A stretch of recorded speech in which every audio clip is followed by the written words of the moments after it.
How's everybody doing? Welcome back to my channel. It's been a couple of weeks since I put a video out. It is the 14th of March at 6 p.m. and we still got a bit of light out, so spring is definitely in the air. The weather's been fairly good the last few days, except a bit chilly in the evenings. Even now it's only about 5 or 6 degrees. Fish are doing well. You can see them all down there. They're doing well. I upped the pond temperature. They're now at 17 degrees. What I do notice though, there's still a bit of flashing going on, but there's no parasites, so I think it's just down to the nitrate issues with the pond recycling. The ammonia went down straight away, but the nitrate's taking its time. I haven't checked the nitrate in a while, so that's what I'm going to do now, just to see where the nitrate is. I'm currently feeding about a handful a day, just keeping them tick over, keep the cycle going. Yeah, so I'm going to check nitrite and I'll come back to you. So the test kit I am currently using is the JBL test kit. I never used it before this year. So what it is you put 5 mils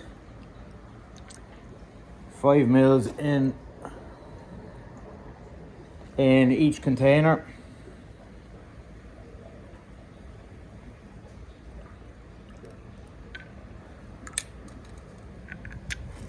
So you have 2. I'll just bring it in here. I have it set up.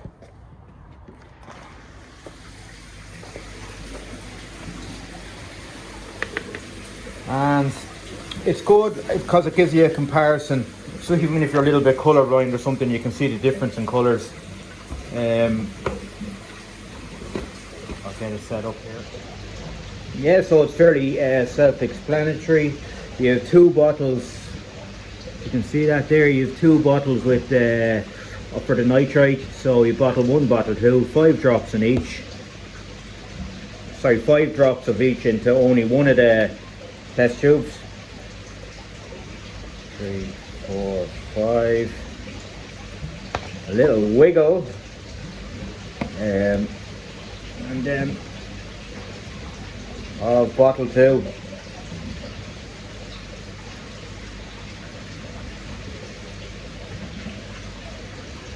Yeah, and you can see already, that we're going fairly pink, and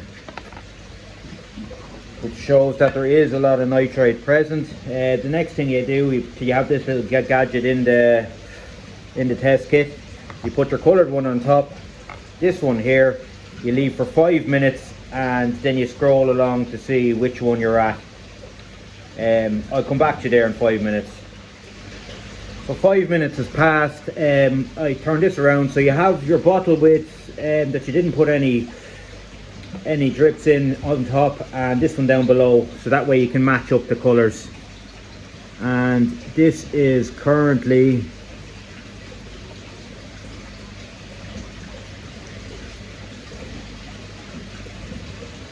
.8 nitrate, so it is very, very high, as you can see. I don't know if you can see that. So when it's matching up, that's the result. Yeah, it's just a case of getting through this cycle now. Hopefully, it always takes a bit longer for the nitrifying bacteria to form, to change into nitrate, than getting rid of ammonia. So it's a waiting game now.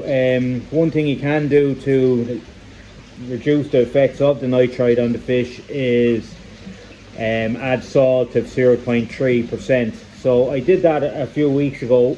What I'm going to do now is just double check to see where I'm at. I have this the salt salinity pen just to check what it is. So I'll do that now. So the pen I use is a Medic.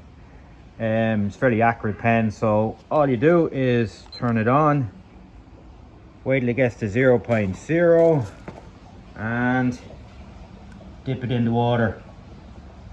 So you can see there that my salt's at 0.32, which is fine. Yeah, just the salt eliminates the effects or reduces the effects of the nitrite. So it's just a case of keeping an eye on them and waiting for that to come down. But another thing I'm going to do now, I will show you just to try and speed up the process a bit.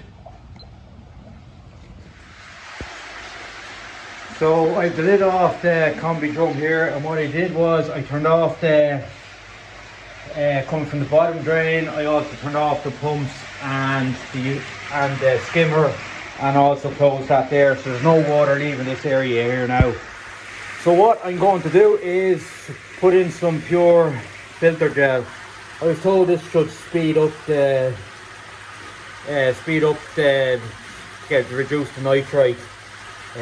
So what I didn't want to do, I didn't want the pond running, putting it in there, and most of it just going out into the pond. So I wanted the time to stay in here to attach onto the media.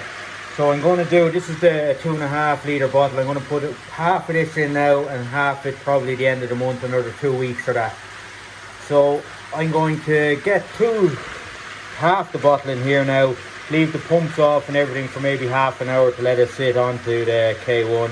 And I'm also going to take the time to, while this is like this, I'm going to clean the drum filter a bit, and also have a go cleaning the screens and everything down there. Come back to there shortly.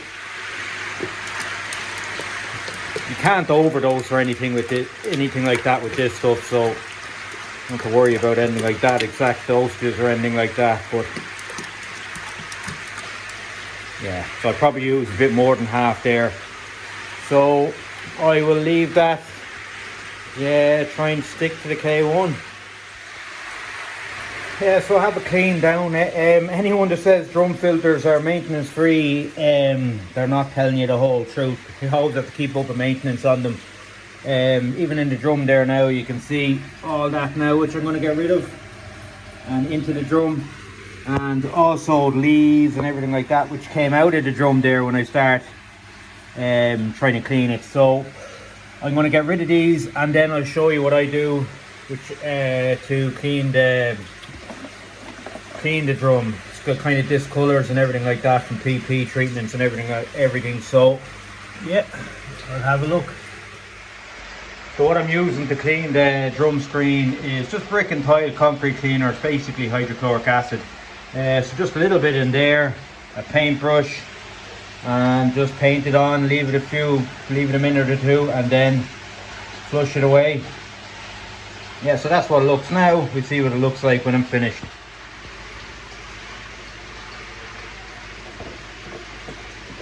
Yeah, so literally all I'm doing is painting it onto the screen. Obviously I can't do the inside because I've no access to it without taking the drum apart, so I'll just do what I can for now.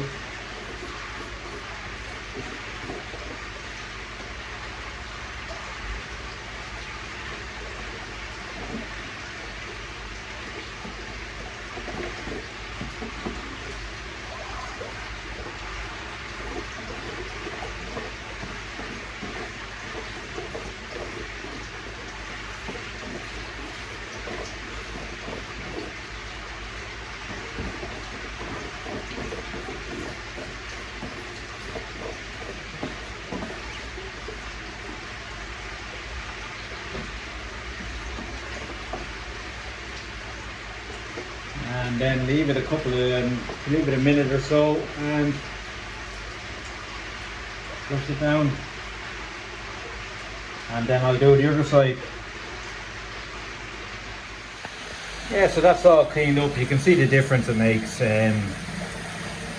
with the brick acid, the hydrochloric acid. So I just did that, and then I put it on spin to clean off for about a minute, just to make sure it all goes to waste. So that is the drum filter cleaned and ready for spring, and I also have it turned back on, just for with about half an hour with just sitting in the K1. So that's back on now, and the drum is ready to go.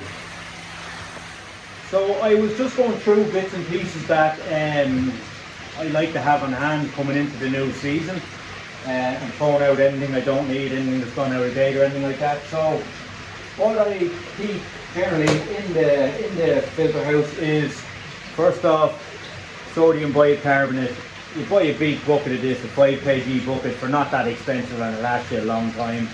This is obviously just to bring up the KH whenever that starts dropping down.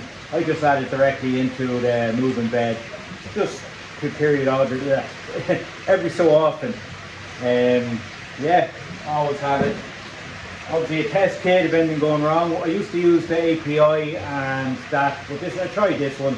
This is the Colombo test kit, the JBL one. Furcon Aquatics, I used a lot of this when I was disinfecting the pond before I restarted. Still have a few of them left just if I ever need it. Potassium permanganate PP we call it, and its best friend, hydrogen peroxide, in case I need to get rid of the PP or overdose or anything like that as fish start struggling. I also have a bit of blanket answer there, which I didn't have to use at all last year, thank God.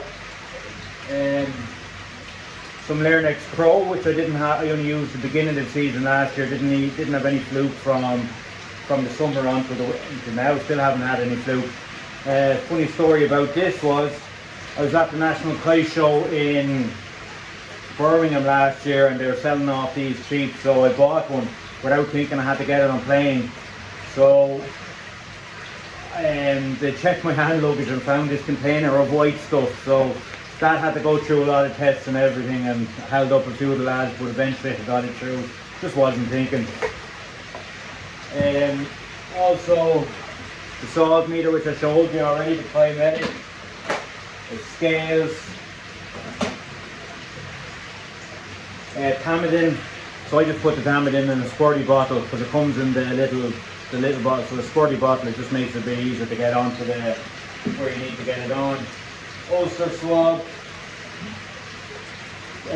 Propolis, and some adhesive powder. That just goes on, and then you can stick it on with the Propolis if an open wound or anything like that. So touch wood, I don't need anything like that this season. And last but not least, which is always needed, is a bit of sedate. The sedate I use is the Kite Calm. There's obviously a few different types. So there is one or two things that I want to order. I want to get some FMG, and I also want to get some more hydrogen peroxide. I don't have a whole lot there, and it's always handy to have. Yeah, so getting ready for spring like everyone else. Spring is definitely in the air. The evenings are longer, so roll on the kite season. I'll show you the fish before I sign off. Yeah, so I'm only feeding small amounts just to keep something in them. It is 17 degrees, so that's the chag I got. Loving the fish. He would eat all day if you let him. Getting rid of Sorghai, which I really like.